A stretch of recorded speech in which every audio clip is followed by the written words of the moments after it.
for this episode, let's talk about another topic about performance management system. And ang ating topic po for today is performance agreement. So, syempre sa word itself, agreement, kailangan merong involved na dalawang tao, sila yung parang kumbaga magtitibay na ako, mayroon tayong usapang ganito. Parang may sinabi ako, so kailangan alam mo na may sinabi akong ganon. And vice versa. Okay. Agreement, parang dun pa lang sa word na agree, kailangan parehas tayo ng decision. Parang hindi lang siya akin lang. Nakasync yung ano. Parang dapat ikaw parehas din. dapat. Mm-hmm. So, syempre, pag naman inad natin yung so, okay. Ikakat ko yan. Go lang. Sige. Disconnect. Okay. So, dito, hindi lang siya basta agreement. May kasama siyang performance. So, syempre, yun ay between employee and employer pa rin. So, yung performance ni employee na pag-aagrihan niya and ni employer. So, yung performance agreement kasi is para na rin ma-exercise yung core values na accountability. Yung parang May pinag-agreehan tayo. Accountable ka dun sa pinag-agreehan mo kasi pumirma ka dun. yes, and syempre, nandun din yung expectations na gagawin mo kung ano yung nasa agreement, 'di ba?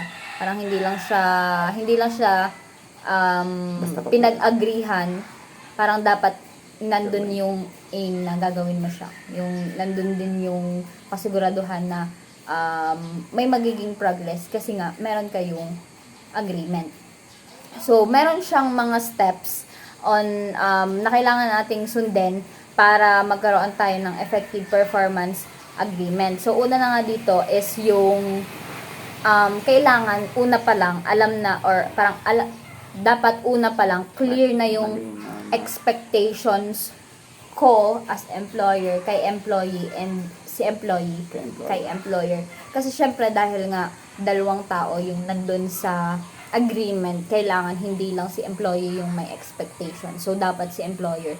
Meron din siyang expectations. Kasi, kunwari, di ba sa classroom, kapag ka first day of school, di ba, laging tinatanong ng prof, ano yung expectations mo sa akin?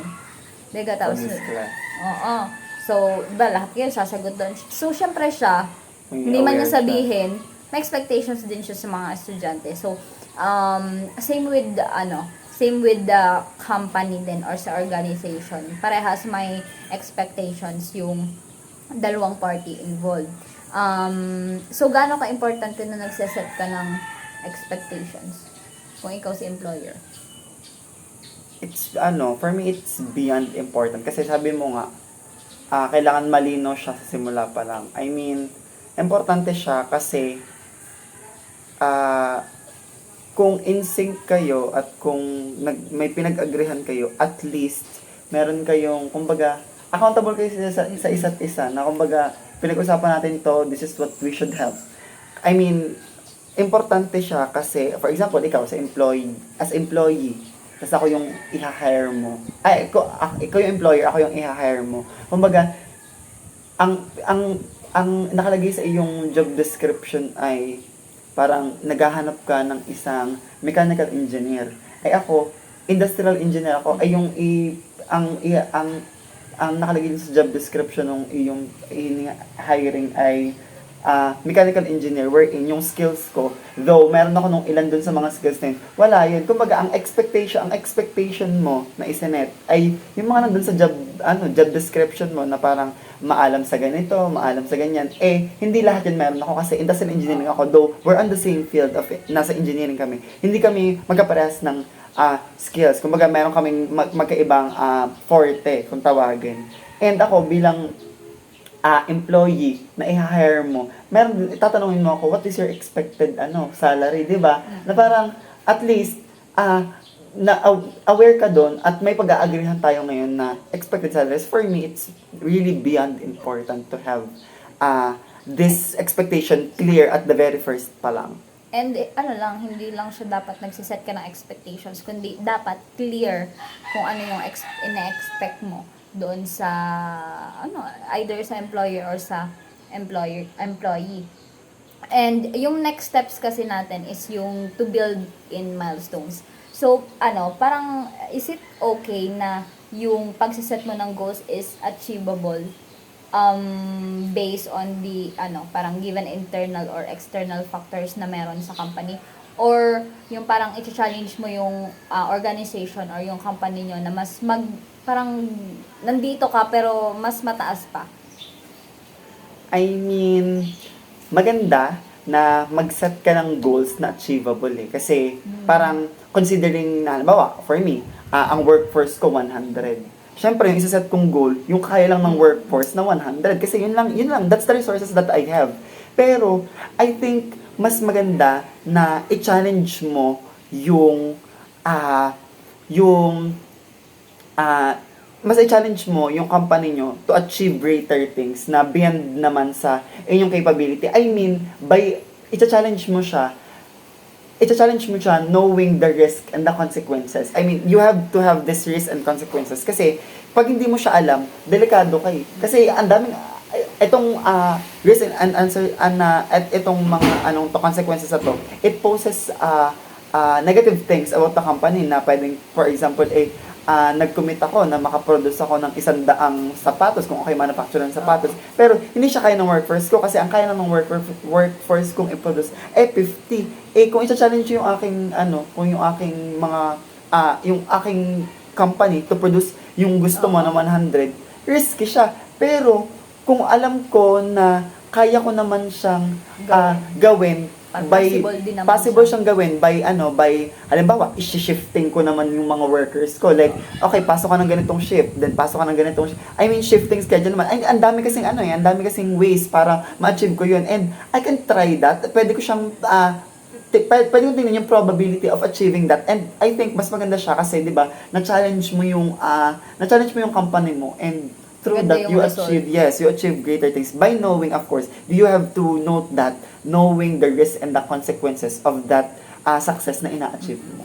Kaya as a business owner din, dapat talaga alam mo kung when to risk talaga. Sobrang importante maging risk taker talaga at the very first talagang na nag-build ka ng isang business. Kasi parang hindi, kailangan mo kasing maging matalino to maximize yung kung ano lang ba yung meron ka.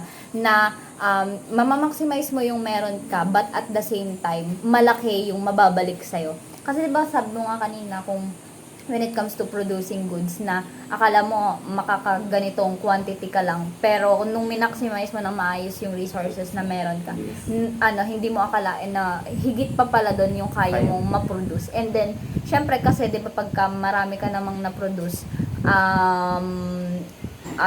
than dun sa in-expect mo, malaki ang balik nun sa'yo kasi sales mo yun ikaw naman ang kikita dun. So yes.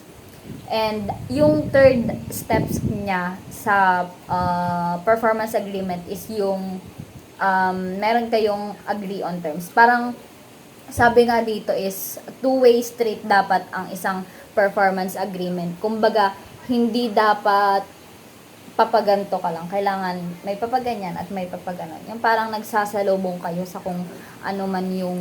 You meet at the middle. Yung parang hindi lang dapat ikaw yung nagbe-benefit. At saka yung hindi lang ikaw yung nagde-decide para sa inyong dalawa. Kailangan, kung ano yung akin, kailangan okay din yun sa'yo, and kung ano yung sa'yo, dapat okay din yun sa parang disagreement should be, parang beneficial to both parties at the same level lang. Yes. Kasi syempre, kung kunwari, kung ang agreement, kunwari,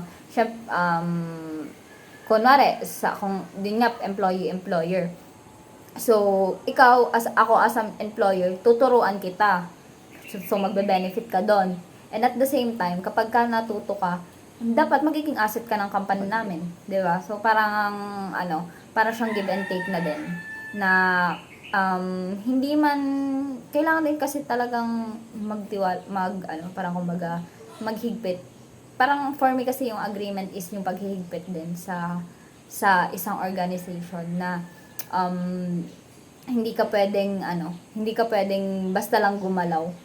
Yung parang kailangan may sinusunod ka pa rin kahit na improvement pa rin naman talaga yung pinaka-pinopoint or ini-aim ng isang management, pero dapat careful ka rin sa kung ano ba yung improvement na yun na mangyayari sa'yo. And syempre, kapag ka may agreement, still clear yung usapan between two The two parties. parties. And para rin ma-avoid din siguro yung disappointments. Sa isa't isa, no? Yeah. Kaya importante talaga yung performance agreement. And next is yung pagsischedule ng meetings. Kasi parang sa akin naman, yung pagsischedule ng meetings is hindi para kumbaga hindi para punahin ka sa ginawa mo, kumbaga kunwari pupunahin ka sa ginawa mo mali. Parang siguro for me yung kaya mas importante na nag-meet yung dalawa, yung employee-employer, is to remind na meron tayong ganitong agreement and na dapat hindi siya nakakalimutan. Yung parang ganon. And ang nagbe-benefit nun is kayong dalawa kasi mas nagkakaroon kayo ng strong communication between the two of you. Yeah, I think that really communication is sobrang like katulad ng expectation, sobrang importante niya, 'di ba? Like sa any kind of relationship, sobrang importante na magtatagal ang dalawang lovers kung merong good relationship, good communication, kung Pwede mo open siya kayo talagang sa isa't i-apply sa ibang kung situation. pwede yung open kayo isa't isa. And it really works the same when we talk about organization, when we talk about companies. Communicating with each other and opening up things with each other will really benefit you for good.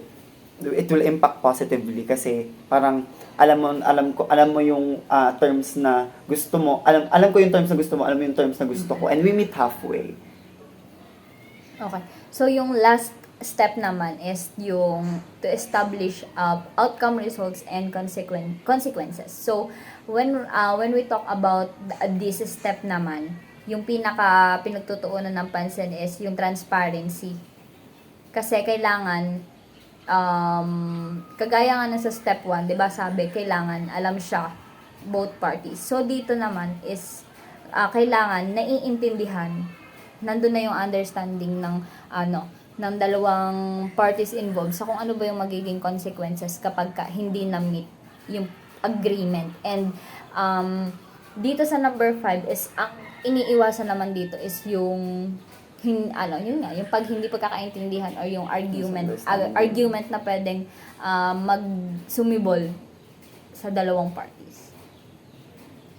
Yeah, I think sobrang importante talaga na transparent yung pinag-usapan natin kasi making it transparent is making